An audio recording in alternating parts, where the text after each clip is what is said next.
చూడండి, మూడవ ఆశీర్వాదం ఏంటంటే దేవుని మహిమ. మూడవ ఆశీర్వాదం నిత్యమైన ఆశీర్వాదం, దేవుని మహిమ. కానీ శాపం ఏంటి? దిగంబరత్వం. ఆదామును అవ్వను సృష్టించినప్పుడు దేవుడు వారికి బట్టలు ఇచ్చాడా? చూసారా? వారికి మహిమనే వస్త్రంగా. మరి ఇప్పుడు మనకు బట్టలు ఎక్కడ వచ్చినాయి? ఇప్పుడు మనకి ఈ బట్టలు ఎక్కడే?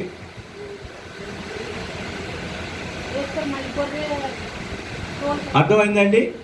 కానీ విచిత్రమైన సంగతి ఏంటంటే 40 సంవత్సరాల్లో వారు వేసుకున్న వస్త్రాలు పాతగిలలేదు. పాతవి అయిపోలా, అంటే కొత్తగానే ఉన్నాయి. 40 సంవత్సరాల నాడు కొన్నటువంటి బట్టలు మీ దగ్గర ఏమైనా ఉంటే చేయొచ్చు, చూపించారు.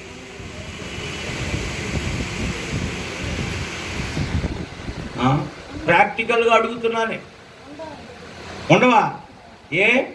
ఇశ్రాయేలుకు ఉన్నాయి. అది తాత్కాలిక ఆశీర్వాదం అయినా అది దానివల్ల సంపూర్ణత లేదు. అందుకనే మన క్రమంలో, మెల్కీసెదెకు క్రమంలో ప్రభు అయిన యేసుక్రీస్తు యాజకుడిగా రావాల్సి వచ్చింది. దాని ద్వారా సంపూర్ణ ఆశీర్వాదం వస్తుంది. దానికి తర్వాత పాఠం అది. ఇది ఎన్నో ఆశీర్వాదం. ఇప్పుడు దిగంబరత్వం అనేది కనబడకుండా మనకి శాశ్వతమైన ఆశీర్వాదం ఇవ్వటానికి పరిశుద్ధాత్మ అభిషేకం మనకు అవసరం. మహిమా ప్రభావములతో నీవు అతనికి కిరీటము ధరింపజేసి ఉన్నావు. అంటే ఈ మట్టి శరీరం మహిమగలైనటువంటి ఆత్మ చేత కప్పబడాలి. అది వేరొక యాజకుడి ద్వారా జరగవలసిన కార్యం. అంటే మెల్కీసెదెకు క్రమంలో జరగవలసిన కార్యం. ఇది కొంతవరకు జరిగింది, జరగలేదంటానికి వీల్లేదు. అది ఎంతవరకు అంటే బట్టలు ఏమవలేదు, మార్చిపోలేదు, పాతగిలలేదు, మాయలేదు కాదు, పాతగిలలేదు, పాతవైపోలేదు, చిరిగిపోలేదు అని అర్థం. టెంపరీ బ్లెస్సింగ్ అయినా శ్రేష్టమైనటువంటి ఆశీర్వాదాన్ని ఇశ్రాయేలుకి దేవుడు ఇచ్చాడు. నాలుగవ ఆశీర్వాదం ఏమిటి?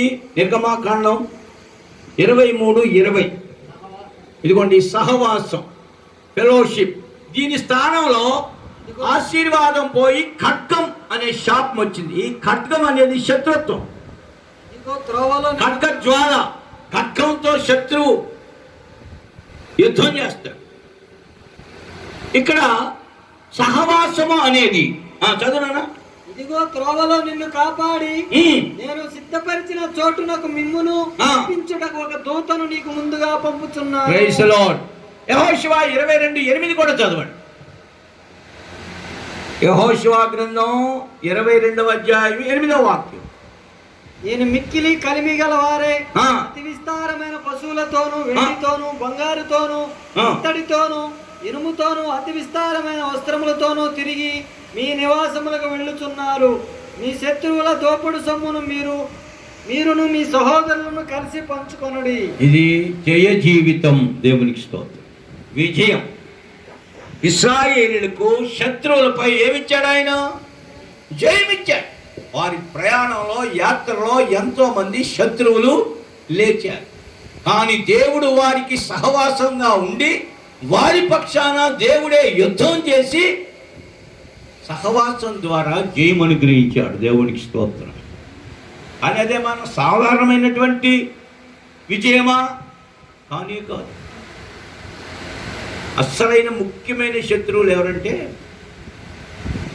ఐగుప్తి, ఫరో సైన్యం. వాడందరిని ఏం చేశాడు? ఇప్పుడు ఆయన సహవాసం ద్వారా వీళ్ళకి జయముందా లేదా? అందుకే మోషే అంటాడు, నీవు మాతో కూడా రావాలి. నువ్వు మాతో కూడా రాకపోతే, నువ్వు ఉంటే చాలు, మాకు ఇంకేం అవసరం. ఎందుకంటే ఆయన ఉంటే అన్నీ చేస్తాడు దేవునికి స్తోత్రం. అందుకనే దేవుడు తన సేవకులతో పాటు ఉండాలన్నది మోషే చెప్తున్న మాట. దేవుడు కూడా అదే అన్నాడు, నేను వారి మధ్యలో నివసించినట్లు వారు నాకు పరిశుద్ధ స్థలమును నిర్మించాలి. ఇది పరిశుద్ధ స్థలం కొరకైనటువంటి ఆ యొక్క ప్రతిష్ఠిత అనుభవాలు. నంబర్ 1 ముందుకు రావడం, నంబర్ 2 కత్తులతో పొడిసివేయటం, నంబర్ 3 రక్త సంబంధులందరినీ, తల్లిని, తండ్రిని, అన్నదమ్ముల్ని, పిల్లల్ని ద్వేషించడం, లేదు చంపేయటం. ఇక్కడ ద్వేషించడం. నెక్స్ట్ 4వది భూమి మీద ఏ స్వాస్థ్యం నీకు, పొలాలు కానీ, ఇళ్ళు కానీ, ఆస్తులు కానీ, బంగారం కానీ, భూమి మీద లాభకరమైనది ఏది నీకు. అందుకని ఈ సేవకు వచ్చేటప్పుడు అన్నీ ఓడగొట్టుకుని వచ్చి ఒక్క 10 రూపాయలు కూడా లేదు నాకు. ఇట్లా కూర్చుని వేసుకోవడానికి షాప్ కూడా లేదు. 3 పసిపిల్లలు, భార్య, నేను, మంచి ఉద్యోగం, గతం చేసి డబ్బులు వచ్చినాయి, దేవుని మందిరానికి ఇచ్చేసి, మందిరానికి ఇచ్చేయడం కదా, నేనే మెటీరియల్ తెచ్చి మందిరం కట్టించి ఒక దగ్గర. వెళ్ళేటప్పుడు ఛార్జీలకి డబ్బులు లేవు. కానీ ఇప్పుడు ఈ రోజున, ఆ రోజున దేవుడు ఈ రోజు వరకు కూడా ఏం చేస్తున్నాడు? నేను ఎందుకు చెప్తున్నా అంటే, అందరినీ వదులుకున్న ఆయన మాత్రం స్వాస్థ్యంగా ఉండి తీరుతాడు. దేవునికి స్తోత్రం. హల్లెలూయా. దేవుడే స్వాస్థ్యం. ఏది కావాల్సి వచ్చినా ఆయన వైపు. ఇశ్రాయేలుకి స్వాస్థ్యాలు ఉన్నాయి. వాళ్ళకి ఏదైనా అవసరం ఉంటే వాళ్ళ బంగారం కోసమో, వాళ్ళ పొలాల కోసం, వాడి గొర్రెల మేకల మందల కోసమో, వాళ్ళ పశువుల మంద కోసమో, వాళ్ళ వ్యాపారాలు ఏవైనా చేసుకోవచ్చు ఇశ్రాయేలీ. కానీ లేవీలకు మాత్రం ఏది కావాల్సి వచ్చిన, చిన్నదైనా పెద్దదైనా ఎవరిని అడగాలి? ఇది లేవీ క్రమం ప్రకారం ప్రతిష్ఠిత. దాని ద్వారా కలిగిన ఆశీర్వాదాల్లో 5వది చూద్దాం. 5వ ఆశీర్వాదం అయితేనా, ద్వితీయోపదేశకాండం 8వ అధ్యాయం 4వ వాక్యం. డ్యూటెరోనమీ చాప్టర్ 8 verse 4. ఈ 40 సంవత్సరములు నీవు వేసుకున్న బట్టలు పాతగిలలేదు, నీ కాలు వాయలేదు. బట్టలు అయిపోయింది, నీ కాలు వాపు రాలేదు. అంటే ఏ రోగం రాలేదని అర్థం. ఒక విధంగా చెప్పాలంటే దేవుడిచ్చింది అమర్త్యత, ఇమోర్షాలిటీ అనే ఆశీర్వాదం. దాని స్థానంలో మనిషికి వచ్చింది ఏంటి? వేదన, దుఃఖం. ఇదొక శాపం. ఆ శాపం ఈ ప్రత్యక్ష గుడారంలో లేవీలు చేయు యాజకత్వపు సేవ ద్వారా ఆశీర్వాదం ఇస్తున్నాడు. అది ఏ ఆశీర్వాదం అంటున్నాం ఇక్కడ? అమర్త్యత. సావునకు లోనైన మీ శరీరాలని జీవింపజేసే అనుభవం దేవుని ఇష్టం. దీన్ని ఒక మాటలో చెప్పవచ్చు, ఏమనంటే డివైన్ హీలింగ్, దైవిక స్వస్థత. ప్రత్యక్షపు గుడారంలో అతి పరిశుద్ధ స్థలంలో, ఇదిగోండి ఆవరణము, పరిశుద్ధ స్థలం, అతి పరిశుద్ధ స్థలంలో నిబంధన మందసం పెట్టె. ఈ పెట్టెలో 3 వస్తువులు ఉన్నాయి. అందులో 1, 2 నిబంధన రాతి పలకలు. ఈ నిబంధన రాతి పలకలు దేన్ని సూచించుచున్నవంటే ఆయన ఆజ్ఞల్ని సూచించుచున్నవి. ఆయన ఆజ్ఞల్ని అనుసరించి నడిస్తే ఐగుప్తీయులకు కలుగజేసిన రోగములలో ఏది మీకు 15:26 నిర్గమాకాండం. నీ దేవుడైన యెహోవా వాక్కును శ్రద్ధగా విని, నీ దేవుడైన యెహోవా వాక్కును శ్రద్ధగా విని, ఆయన దృష్టికి న్యాయమైనది చేసి, ఆయన దృష్టికి న్యాయమైనది చేసి, ఆయన ఆజ్ఞలకు విధేయులై, ఆయన కట్టడలన్నిటినీ అనుసరించి నడిచిన ఎడల నేను ఐగుప్తీయులకు కలుగజేసిన రోగములలో ఏదియు మీకు రానియను. మీ శరీరం ఏం కాదు, బలహీనతకి అంటే ఏ తెగులు ఏ రోగం లేకుండా నిన్ను నేను స్వస్థపరిచి ఇది ఏమన్నా సాధారణమైన విషయమా? ఇవన్నీ టెంపరీ ఆశీర్వాదాలే. శాశ్వతమైన ఆశీర్వాదం ఏమిటి? అమర్త్యత. ఇక ఈ శరీరానికి ఎన్నటికీ ఏ బాధ, రోగం, బలహీనత, కన్నీళ్లు, దుఃఖం ఏది ఉండదు. అది నిత్యమైన ఆశీర్వాదం. అదే క్రమంలోకి వెళ్ళాలి, మెల్కెత్తే క్రమంలోకి వెళ్ళాలి. దేవునికి స్తోత్రం. ఇప్పుడు మనం ఏ క్రమంలో ఉన్నాం? ఇంకా లేవీ క్రమంలో ఉన్నాం. అయినా లేవీ క్రమంలో కూడా ఆయన ఇచ్చిన తాత్కాలిక ఆశీర్వాదం కూడా చూడండి. ఈ రోజుల్లో ఎన్నో డబ్బులు మందులకి, వైద్యులకి, హాస్పిటల్స్కి మనం పెడుతున్నాం. అవునా కాదు? పెడుతున్నారా? పెడుతున్నారు. బోల్డ్ మంది పెడుతున్నారు. లోకంలో దేవుణ్ణి నమ్ముకున్న వాళ్ళ సంగతి చెప్పింది, వాళ్ళ సంగతి వదిలే. ఐగుప్తీలు కొన్నది వేరు. ప్రభువుని నమ్ముకున్నటువంటి వాళ్ళు ఈ యొక్క ఆశీర్వాదాన్ని ఆ ఇశ్రాయేలీయులకి దేవుడు ఇస్తున్నాను అని. వాళ్ళు కాళ్ళు ఏమి రాలేదు, నడిచి అయ్యా న్యూ కొత్త బలం, కొత్త ఆరోగ్యం, న్యూ స్ట్రెంగ్త్. వాళ్ళు తినే ఆహారం ఏమిటో మనం అర్థం చేసుకో. దానికి కూడా వెళ్తాం. ఎన్నో ఆశీర్వాదం అది. ఎన్ని? 5. 6వ దానిలో కూడా వెళ్ళిపోదాం. 6వ ఆశీర్వాదం స్వాస్థ్యం. దీనికి వచ్చినటువంటి శాపం ఏంటంటే చెమట. ఈ చెమట పోవాలని, ఈ శాపం పోవాలని దేవుడు లేవీ క్రమం యొక్క యాజకత్వాన్ని ఇచ్చాడు. దేవునికి స్తోత్రం. ఈ చెమట ద్వారా ఆస్తి సంపాదిస్తాం. హల్లెలూయా. ఏం సంపాదిస్తాం? స్వాస్థ్యం అంటే ఆస్తి. భూలోక స్వాస్థ్యాన్ని విడిచిపెట్టినటువంటి ఈ లేవీలకి దేవునికి స్తోత్రం. నా ప్రియమైనటువంటి దేవుని సేవకులుగా ఒక గొప్ప స్వాస్థ్యాన్ని దేవుడు ఇవ్వాలని ఆశపడుచున్నాడు.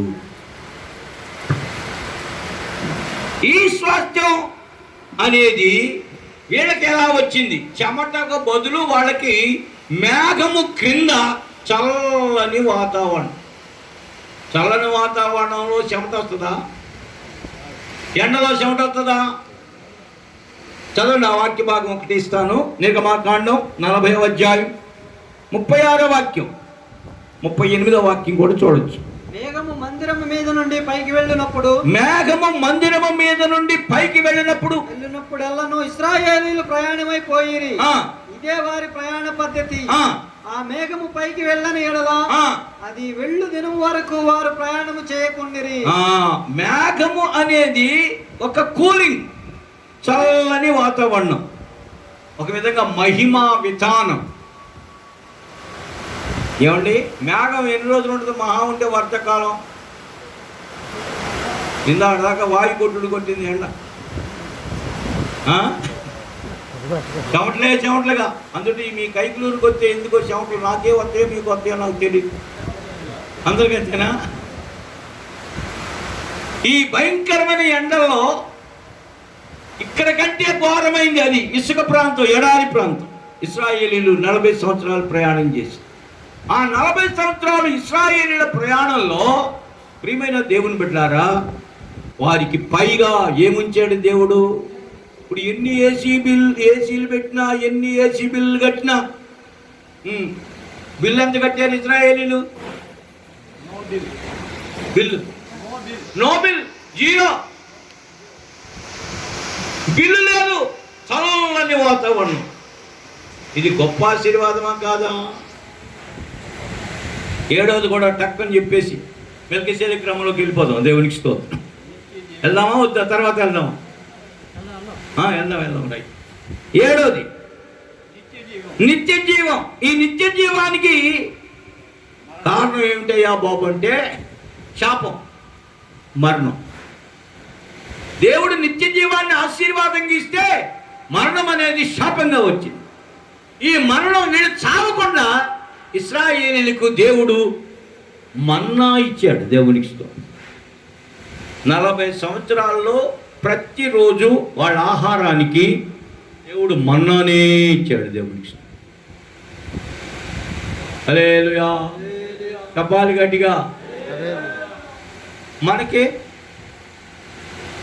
నాకు తెలిసి ఆ 40 సంవత్సరాలు ప్రతిరోజు ఉదయకాలం మన్నా పరలోకంలో నుండి వాళ్ళకి ఇవ్వటం సాధారణమైన ఆశీర్వాదమా?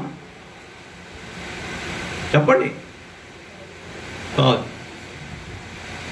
సాధారణమైన ఆశీర్వాదం కాదు, అది మహా గొప్ప ఆశీర్వాదం దేవునికి ఇష్టం. కనుక వాళ్ళు బ్రతకాలని మానవులు సిద్ధపరచుకోకుండా దేవుడే పరలోకంలో నుండి ఆశీర్వాదం ఇచ్చాడు. ఇది ఏ క్రమం ప్రకారం? లేవి క్రమం ప్రకారం వెళ్తేనే ఈ ఆశీర్వాదాలు దేవుడిచ్చాడే. దీనివల్ల ఏం కలగలేదు, ఈ ఆశీర్వాదాలు కలిగాయి. కానీ ఏమేమి ఆశీర్వాదాలు ఏడు ఒకసారి చెప్పండి. ఒకటి, వెలుగయ్యుండి దేవుడు వెలుగు స్వరూపంలో వాళ్ళ మధ్యలో 40 సంవత్సరాలు వాడిని నడిపించాడు. రెండవది, ఏలుబడి ఇచ్చి వాళ్ళు అప్పు చేయకుండా ఇతరులకి ఇచ్చేవాడిగా దేవుడు ఆశీర్వదించాడు. గొప్ప ఆశీర్వాదమే కదా, తాత్కాలికమే అయినా గొప్పదే దేవునికి స్తోత్రం. మూడవ ఆశీర్వాదం ఏంటి? బట్టలు పాతగిరలేదు, మాయలేదన్నమాట. పాతగిరలేదు, మాయటం అంటే మురికి అవటం, పాతగిరటం అంటే చిరిగిపోవటం, పాత అయిపోయి చిరిగిపోవటం. 40 సంవత్సరాలు వాడు బట్టలు ఏమవలేదు. ఇది లేవీ క్రమంలో దేవుడు చేసిన గొప్ప ఆశీర్వాదకరమైన అనుభవాలు. నెక్స్ట్, నాలుగోదా, శత్రువులపై జయమిచ్చి శాపగ్రస్తమైనటువంటి బానిసత్వం నుండి దేవుడు విడిపించి స్వతంత్రులుగా చేశాడు. నంబర్ 5, కాలు వాపు రాలేదు, శరీర బలహీనతలు రోగాలు లేకుండా వారిని స్వస్థపరిచే దేవుడిగా వారిని 40 సంవత్సరాలు దేవుడు నడిపించాడు. రైట్. ఆరోది, మేఘము క్రింద చెమట అనే శాపం వారికి అంటకుండా దేవుడు నడిపించాడు 40 years. లాస్ట్, మన్నా అనే ఆహారం వారు చనిపోకుండా 40 సంవత్సరాలు దేవుడు భూమి మీద ఆహారం ఇచ్చాడంటే దానికి ఒక అర్థం ఉంది. కానీ పరలోకంలో నుండి ఆహారం ఇచ్చాడంటే ఎంతమంది ఇశ్రాయేలు? మొత్తం 6 లక్షల కాల్బలం ఉంది. మొత్తం కలిపి అందరూ లెక్కేస్తే ఇంచుమించు 20 లక్షలు. 20 లక్షల మందికి ప్రతిరోజు భోజనం పెట్టడం, అది కూడా పరలోకంలో ఇవ్వడం is a great, very great దేవునికి. అలాంటి గొప్ప ఆశీర్వాదములు ఈ 4 ప్రతిష్టలు కలిగిన లేవీల ద్వారా ఇవ్వబడింది. ఈ క్రమం ఏం చేయలేదు. 4 ప్రతిష్టలు ఒకసారి దేవుని ముందుకు వచ్చి మోషే పక్షాన నిలబడటం, 2 కత్తులతో ఆ యొక్క భయంకరమైన దేవునికి విరోధమైనటువంటి బొమ్మ ఆరాధన చేస్తున్న వారిని సంహరించడం, 3 రక్త సంబంధులందరినీ కూడా వేసించే వాళ్ళని ఎరగనంటాం, 4వది భూమి మీద తమకంటూ ఏ స్వాస్థ్యం లేకుండా ఉండటం. ఈ 4 ద్వారా 7 ఆశీర్వాదాలు వచ్చాయి. కానీ అవి ఏమి కలుగు చేయలేదు, సంపూర్ణత కలుగు చేయలేదు. అందుకని దేవుడు ఏం చేశాడంటే మరొక క్రమాన్ని ఆయన ఆరంభించాడు. మరొక క్రమం ఏదండి? మెల్కీసెదెకు క్రమం. ఇది మెల్కీసెదెకు క్రమం. ఈ మెల్కీసెదెకు క్రమం ప్రకారం చూస్తే ఇందులోకి, ఈ క్రమములోకి అందరూ రాలేరు.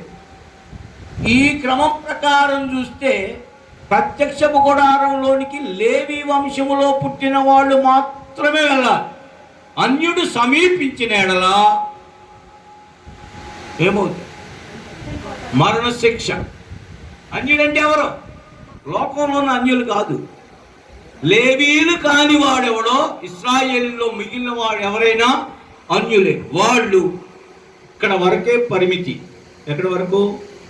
ఆవరణం వరకే పరిమితి. ఆవరణం దాటి పరిశుద్ధ స్థలంలోకి కానీ అతి పరిశుద్ధ స్థలంలోకి అడుగు పెడితే చనిపో, మరణ శిక్ష. ఇప్పుడు యేసు ప్రభు ఏ గోత్రంలో పుట్టాడు?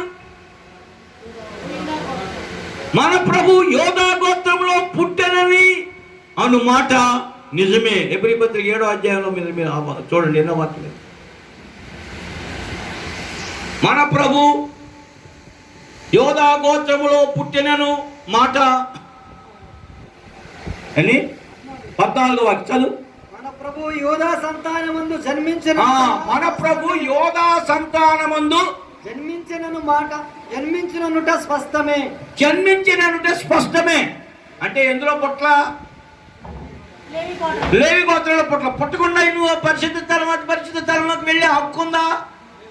లేదు. వెళ్తే ఏమవ్వాలి? చావాలి. అంత భయంకరమైన నిబంధన ఉంది. మరి అలాంటప్పుడు ఆయన పరిశుద్ధ స్థలము అతి పరిశుద్ధ స్థలంలోకి వెళ్ళాలంటే ఎలా? అది ఈ క్రమానికి మించిన క్రమం ఒకటి ఉంది. అదే క్రమం అంటే మెల్కీసెదెకు క్రమం. ఆ క్రమం ప్రకారం యేసు ప్రభు మనకంటే ముందు మన పక్షాన అందులోకి ప్రవేశించెను. ఇందులో కంటే మీరు చూడండి, ఈ పరిశుద్ధ స్థలంలోకి అక్షరానుసారమైన పరిశుద్ధ స్థలంలోకి మాత్రమే కాదు కానీ పరలోకములోనికే ప్రవేశించెను అని రాసు. చూడండి, యేసు ప్రభు మరణించినప్పుడు చూడండి, ఈ పరిశుద్ధ స్థలంలో నుండి అతి పరిశుద్ధ స్థలంలోనికి వెళ్ళడానికి మధ్యలో అడ్డ తెర ఉంది. ఏ తెర? అడ్డ తెర. ఈ లేవీ క్రమం ప్రకారం ప్రధాన యాజకుడైన అహరోను సంవత్సరానికి ఒక్కసారి తన అజ్ఞాన కృతముల కొరకు, ప్రజల అజ్ఞాన కృతముల కొరకు, అంటే తన పాపము కొరకు ప్రజల పాపము కొరకు సంవత్సరానికి ఒక్కసారి తెర పక్కకు తీసి అతి పరిశుద్ధ స్థలములోనికి వెళ్ళేవాడు. రైట్. కానీ యేసు ప్రభు అందులోకి వెళ్ళడానికి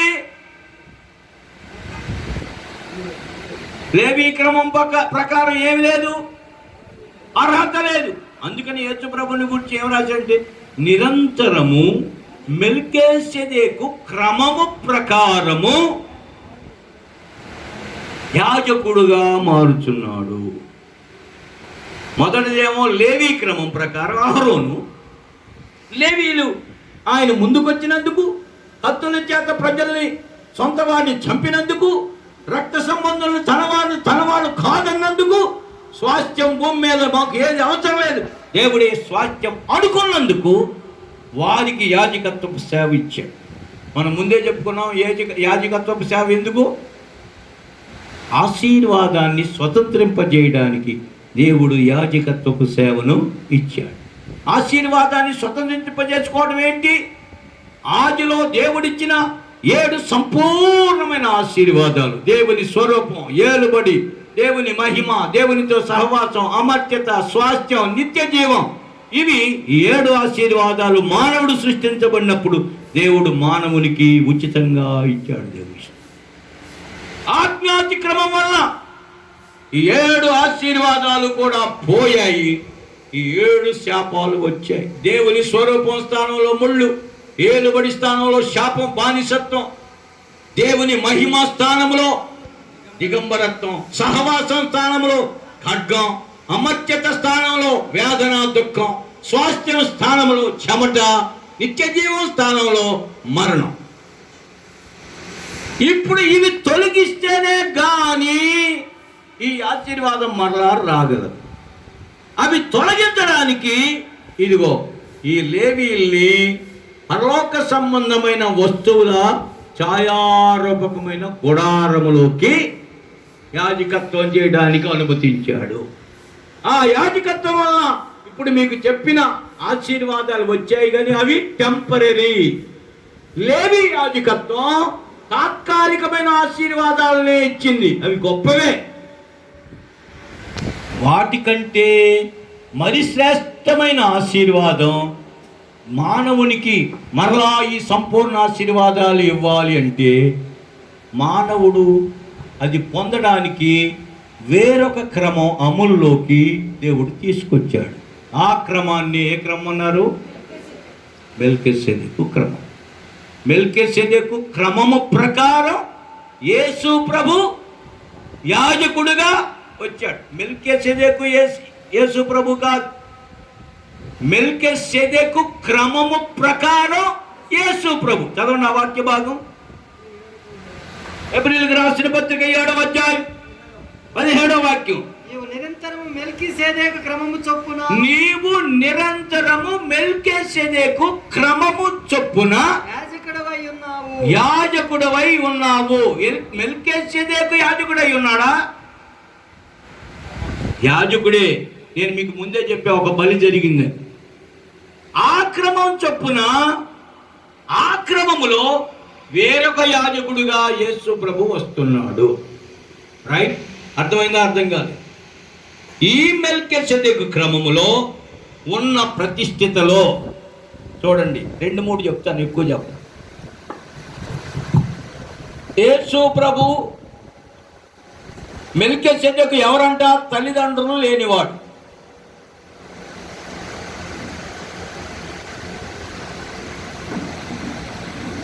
లేనివాడేనా మెల్కీసెదెకు? ఎబ్రీ పత్రిక 7వ అధ్యాయం చదువు. చూడండి,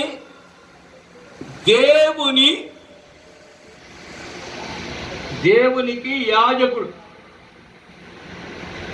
నెక్స్ట్, అతని పేరుకు మొదట నీతికి రాజు, తర్వాత సమాధానపు రాజనియు అర్థమిచ్చినట్టు 4 సమాధానపు రాజు, అర్థమిచ్చినట్టు షాలేము రాజు అని అర్థము.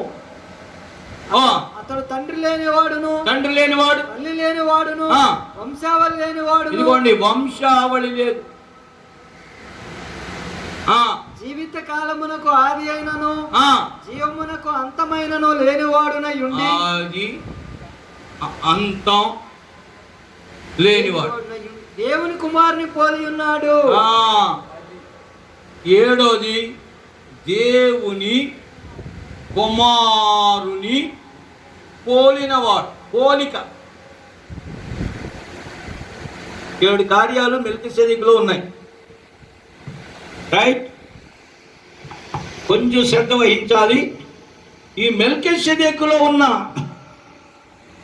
7 కార్యాలు కూడా ఎవరిలో పొందుకుంటారో వారు మెల్కీసెదెకు క్రమం ప్రకారం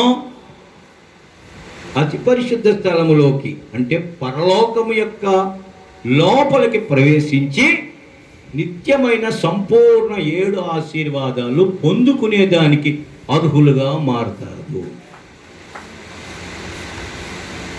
కనుక ఈయనలో ఉన్నది ఏంటంటే, యేసు ప్రభు కూడా అన్నాడు. యేసు ప్రభుకి తల్లి తండ్రి ఉన్నారా లేదా? మరియమ్మ తల్లి ఎవరయ్యా? యేసు ప్రభు తల్లి కదా. కనుక ఎవరు కాదు? మెల్కీసెదెకు ఎవరు కాదు? మెల్కీసెదెకు ఎవరు లేరు? తల్లిదండ్రులు లేరండి. మరి తల్లిదండ్రులు లేని వాళ్ళు ఎవరు? ఒకవేళ తండ్రి లేకపోయినా యేసయ్యకి ఎవరున్నారు? తల్లి ఉందిగా. రెండవది, ఆయన ఎవరు? మెల్కీసెదెకు ఎవరంటే దేవునికి యాజకుడు. అంటే తండ్రి అయిన దేవుడు మెల్కీసెదెకు కాదు. 3, నీతికి రాజు. యేసు ప్రభువుని గురించి సాక్ష్యం ఏంటంటే, ఈయన నీతిమంతుడు, ఈయన యందు మాకు ఏ దోషం కనబడదు. వెళ్ళొద్దు భార్య చెప్తుంది. ఇప్పుడు మెల్కీసెదెకు కూడా నీతిమంతుడే. ఎలాగా? సత్యస్వరూపి అయిన ఆత్మ వచ్చినప్పుడు ఆయన మిమ్ములను సర్వ సత్యములోనికి నడిపించేవాడు మెల్కీసెదెకు.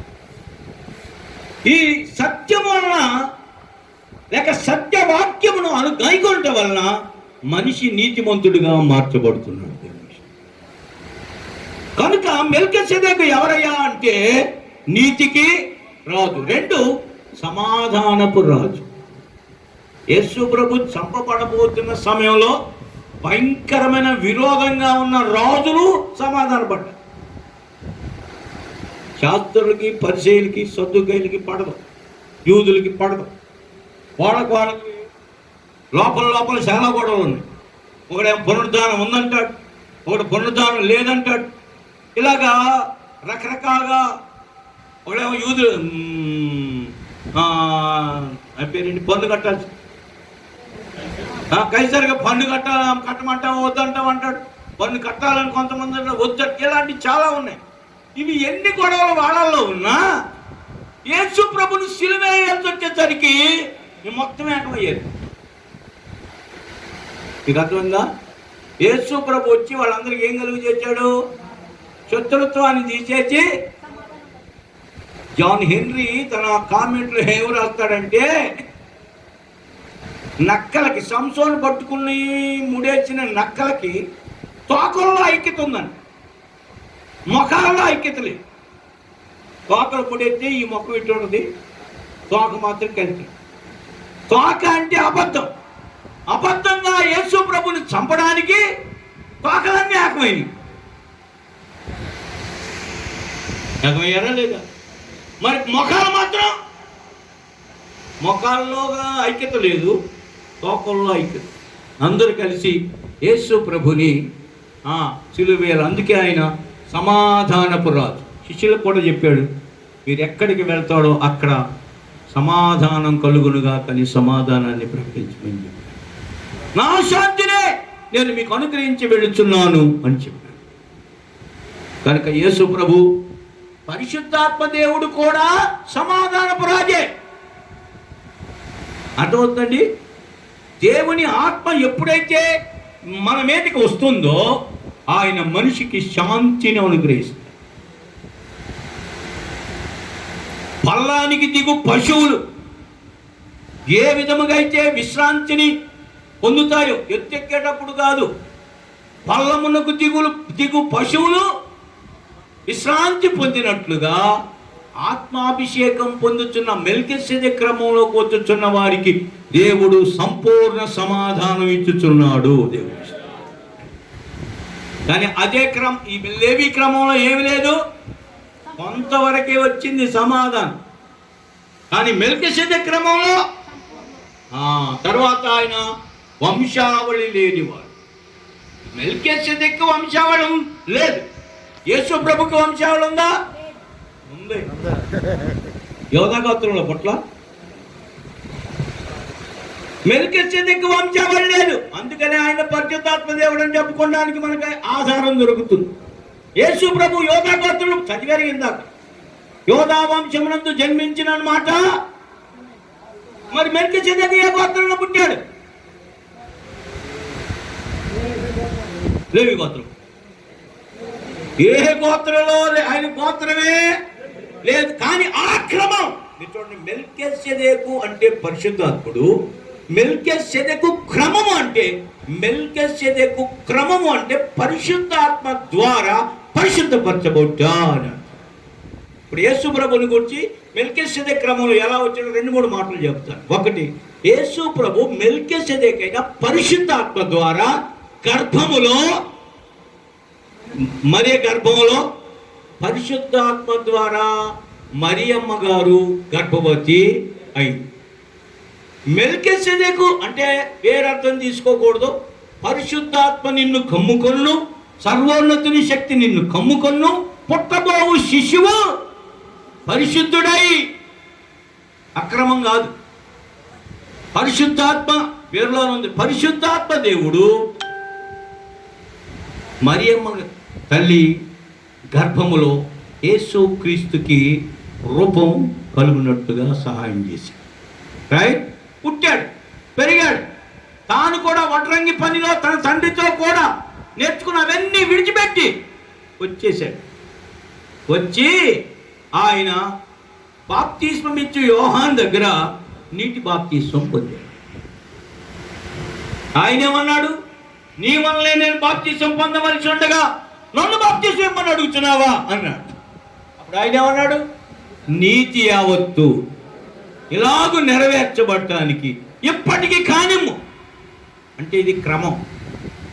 మీరు చూడండి, బాప్తిస్మం తీసుకునేలాగా వచ్చిన తర్వాత వడ్డీకి పరిశుద్ధాత్మ పావురం రూపంలో ఆయన మీదకి దిగొచ్చి, నేను అంటున్నాను, ఇందులో యేసు ప్రభు మెల్కీసెదెకు క్రమములో కొనసాగుతున్నట్లు మనం చూడవచ్చు. ఆత్మాభిషేకం పొందిన తర్వాత ఆకాశవాణి దేవుడు చెబుతున్నాడు, ఈయన నా ప్రియ కుమారుడు, ఈయనందు నేను ఆనందించుతున్నాను అని చెప్పాడా? సాక్షి. మనలో చాలా మంది బాప్తిసం తీసుకున్నప్పుడు పరిశుద్ధాత్మ వచ్చేసిందని కొంతమంది బోధ చెప్తున్నారు. మరి ఆకాశం ఏమన్నా పలికిందా? సౌండ్ బాక్స్ ఫెయిల్ అయింది అప్పుడు. Praise the lord. కనుక యేసు ప్రభువులాగా బాప్తిసం తీసుకున్న వెంటనే పరిశుద్ధాత్మ వచ్చేది కాదు. అలాగ పరిశుద్ధాత్మ వచ్చేసి ఉంటే శిష్యులందరూ బాప్తిసం తీసుకున్నారు. కానీ యేసు ప్రభువును పట్టుకున్నప్పుడు వాళ్ళకి ఏమాత్రం ధైర్యం లేక అందరూ పరారై వెళ్ళిపోయారు. అదే మేడగదిలో పరిశుద్ధాత్మ అభిషేకం పొందిన తర్వాత ఇప్పుడు బారిపడ్డారంటే, నిన్ను సిలువ చేస్తున్నాం పేతురంటే ఓకే, కానీ అప్పుడు బారిపోయినా, అప్పుడు నాకు అభిషేకం లేదు, మెల్కీసెదెకు క్రమం లేదు. ఇప్పుడు నేను అభిషేక్తుణ్ణి. యేసు ప్రభుని సిలువేసినట్లుగా నన్ను మామూలుగా సిలువేయకూడదు. నా తల కిందగా పెట్టి కాళ్ళు పైకి పెట్టి నన్ను సిలువేయి. నన్ను సిలువేసేవాడికే చెమటలు పట్టి. ఇదే క్రమం. అర్థమవుతుందండి? మెల్కీసెదెకు క్రమములో పరిశుద్ధాత్మ అభిషేకం ద్వారా యేసు ప్రభు బైబిల్లో చెప్పబడింది, ఆత్మ వలన అరణ్యమునకు కొనిపోబడెను. అపవాది చేత శోధించబడ్డకు ఆత్మ వలన అరణ్యమునకు నడిపింపెట్లా. జన్మ మెల్కీసెదెకు క్రమంలోనే, బాప్తిసం పరిశుద్ధాత్మ క్రమంలోనే, పరిశుద్ధాత్మ నిబంధన మెల్కీసెదెకు క్రమంలోనే, అరణ్యానికి వెళ్ళేది మెల్కీసెదెకు క్రమం ప్రకారమే, ఆత్మ ద్వారానే. ఆయన సిలువలో వేలాడుతున్నప్పుడు బైబిల్లో రాస్తుంది, ఎప్పుడైతే శ్రమలలో దేవుని నిమిత్తం ఒక వ్యక్తి బాధపడుతుంటాడో అప్పుడు మహిమాస్వరూపి అయిన ఆత్మ మన మీద నిలుచుచున్నాడు అని రాస్తున్నాడు. హల్లెలూయా. మీకు ఎగ్జాంపుల్గా చెప్పాలంటే, అగ్నిగుండంలో శద్రకు, మేషకు, అబేద్నెగోవుల్ని రాజైన నెబుకద్నెజరు బొమ్మకు మొక్కనందున పడవేశారు. పడవేస్తే ఏం జరిగింది? అగ్నిలో కాలిపోలేదు కానీ అగ్నిలో సంచరించుచున్నారు. ఎందుకు అంటే వారు శ్రమలో వేయబడినప్పుడు మహిమా స్వరూపి అయిన ఆత్మదేవుడుగా వారి ముగ్గురితో ఆయన ఉన్నాడు. దేవునికి స్తోత్రం. ఆ వాక్యం పట్టుకోగలరా? క్రీస్తు నామము నిమిత్తం 1 పేతురు 4:14 చదువు. క్రీస్తు నామము నిమిత్తం మీరు నింద పాలైన ఎడల మహిమా స్వరూపి అయిన ఆత్మ దేవుని ఆత్మ అనగా దేవుని ఆత్మ మీ మీద నిలుచుచున్నాడు. ఆయన అన్ని దెబ్బలు తింటే ఆయన మీద ఎవరు నిలిచారు? మామూలుడైతే తట్టుకోలేడు. మెల్కీసెదెకు క్రమం ప్రకారమే ఆయన తట్టుకోగలుగుతున్నాడు. దేవునికి స్తోత్రం. సహించగలుగుతున్నాడు. ద్వేషించారు, నిందించారు, అవమానించారు, నువ్వు దేవుడు వచ్చే దిగిరా అన్నారు, ముఖం మీద ఉమ్మి వేశారు, పిడిగుద్దులు గుద్దారు, కొరడాలతో కొట్టారు, గడ్డం పట్టుకుని పీకారు, ముండ కిరీటం పెట్టారు. మహిమా స్వరూపి అయిన ఆత్మ ఆయన్ని ఆవరించి ఉన్నాడు. దేవునికి స్తోత్రం. అంటే మెల్కీసెదెకు క్రమములో శ్రమను అనుభవిస్తూ ఉన్నాడు. ఫైనల్ గా ఆయన తీసుకెళ్లి సమాధిలో పెట్టేశారు. బైబిల్ చెప్తుంది, క్రీస్తు యేసుని లేపిన వాని ఆత్మ మీలో నివసించుతున్న ఎడల చావునకు లోనైన మీ శరీరములను కూడా తన ఆత్మ ద్వారా నివసించుచున్న తన ఆత్మ ద్వారా జీవింపచేయును. రిఫరెన్స్ ఎక్కడ? రోమా 8:11 చదువు. మృతులలో నుండి యేసును లేపిన వాని ఆత్మ. మృతులలో నుండి యేసుని లేపిన ఎవరు? యేసయ్య లేచాడని మనం అంటున్నాం, కానీ ఆయన ఒకరు లేపారు. లేపింది ఎవరు అంటే మెల్కీసెదెకైన పరిశుద్ధాత్మ. ఆ మెల్కీసెదెకైన పరిశుద్ధాత్మ క్రమములో చూడండి, లేవీ క్రమమును చూడగా వీళ్ళు ముందుకొచ్చారు, భక్తులతో అందరిని పొడిచారు, రక్త సంబంధాన్ని ద్వేషించారు, స్వాస్థ్యం లేకుండా జీవించారు. అయినప్పటికీ వీళ్ళ వల్ల ఏం కలగలేదు. ఎందుకు అంటే, చాలా జాగ్రత్తగా క్లారిఫికేషన్ ఫైనల్లోకి వచ్చేసింది. ఎందుకు అంటే వీళ్ళు అర్పించిన బలులు, గొర్రెలు కానీ మేకలు కానీ ఎద్దులు కానీ, వాటి రక్తం పాపములను తీసివేయుట అసాధ్యం. గొర్రెలు లేక ఎద్దులు మేకల యొక్క ఎట్ల యొక్క రక్తం పాపములను తీసివేయుట అసాధ్యం. బికాస్ ఆఫ్ దట్ రీజన్ సంపూర్ణత రాల, సంపూర్ణ ఆశీర్వాదం రాల. 7 ఆశీర్వాదాలు వచ్చినాయి, టెంపరీ ఆశీర్వాదాలు వచ్చినాయి. టెంపరీ స్వాస్థ్యం కూడా ఇప్పుడున్న ఇజ్రాయేలు దేవుడు వాళ్ళకి ఇచ్చాడు ఈ లేవీ క్రమాన్ని బట్టి. Praise the lord. కానీ శాశ్వతమైన ఆశీర్వాదం రావాలంటే మెల్కీసెదెకు క్రమంలో ఇప్పుడు చూడండి, అక్కడ గొర్రెలు కోడెలు మేకలను అర్పించాడు లేవి లేక ప్రధాన యాజకుడైన అహరోను, లేవీలు యాజకులు. ఇక్కడ మెల్కీసెదెకు క్రమం చూస్తే గొర్రె దేలా, మేక దేలా, ఎద్దు దేలా, లోక పాపములను మోసుకొని పోవు దేవుని గొర్రెపిల్ల అని ప్రభువైన యేసుక్రీస్తు అక్కడికి తీసుకుని రాబడ్డాడు. అందుకనే లేవీ క్రమం కంటే మెల్కీసెదెకు క్రమం గొప్పదే. దేవునికి స్తోత్రం. ఎందుకు గొప్పదే? అక్కడ గొర్రెలు మేకల యొక్క రక్తం, ఇక్కడ సాక్షాత్తు పరిశుద్ధుడైన మెల్కీసెదెకు క్రమములో వచ్చిన యేసు ప్రభు యొక్క రక్తం ప్రతి పాపమును కడిగి పరిశుద్ధపరచుచున్నది. దేవుని హల్లెలూయా. ఇంకొక మాటలో ఏం రాయబడిందంటే, ఆయన అక్షరానుసారముగా ఉన్న ఈ తెరలను దాటి లోపలికి వెళ్ళలేదు, కానీ తన శరీరం అనే తెరను చేర్చి ఆయన మనకంటే ముందుగా అందులో ప్రవేశించి, అక్షరానుసారమైన పరిశుద్ధ స్థలములో ఆయన ప్రవేశించలేదు, కానీ పరలోకమందే ఆయన ప్రవేశించాడు. ఎవరైనా? యేసయ్య. ఏ క్రమం మీకు అర్థమైందండి? తన స్వరక్తం, తన సొంత శరీరం తీర్చాడు. అందుకే యేసయ్య అంటున్నాడు, నేనే మార్గం, నేనే సత్యం, నేనే జీవం. కనుక ఇప్పుడు ఆ లేవీ క్రమం ప్రకారం చూస్తే మనం ఎవ్వరూ అందులో వెళ్ళడానికి దిక్కు మొక్కు లేదు. ఇక్కడ లేవీలు ఎవరో చేయాలి, ఒక్కరు లేరు. ఇశ్రాయేలు వంశంలో యాకోబు కడుపును పుట్టినోళ్ళు లేవి, 3వ కుమారుడు.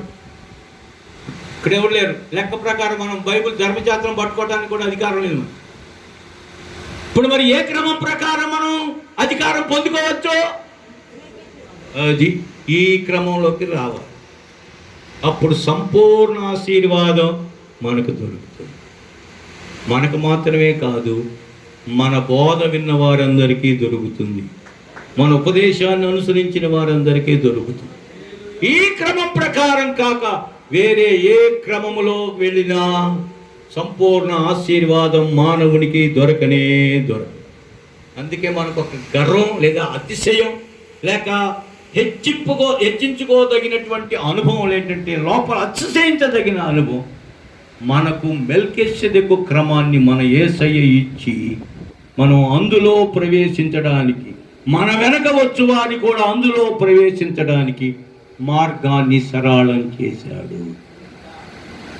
ఈ క్రమములో మనం వెళితే మరలా పోగొట్టుకున్న ఆదాము అనే మొదటి మనుషుడు చేసిన పాపం ద్వారా పోయిన ఆశీర్వాదాలు, వచ్చిన శాపాలు తొలగించబడి మరలా తిరిగి ఈ ఆశీర్వాదాలు మనకి రావడానికి ఉపదేశ క్రమాన్ని దేవుడు ఏర్పాటు చేశాడు. ఇదే అపోస్తుల చేతికి ఇచ్చాడు. ఈ అపోస్తుల్ని దీన్ని అపోస్తుల బోధ,